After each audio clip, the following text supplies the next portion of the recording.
Here they are asking us to define the term current sensitivity of a moving coil galvanometer.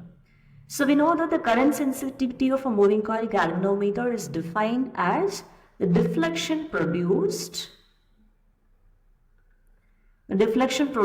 per unit of current passing through the galvanometer.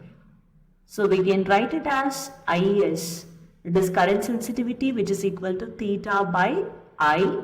So here theta is nothing but angular deflection of the coil and I is the current flowing through the galvanometer. This current sensitivity IS indicates that a small current can produce larger deflection, which implies greater sensitivity in detecting small currents.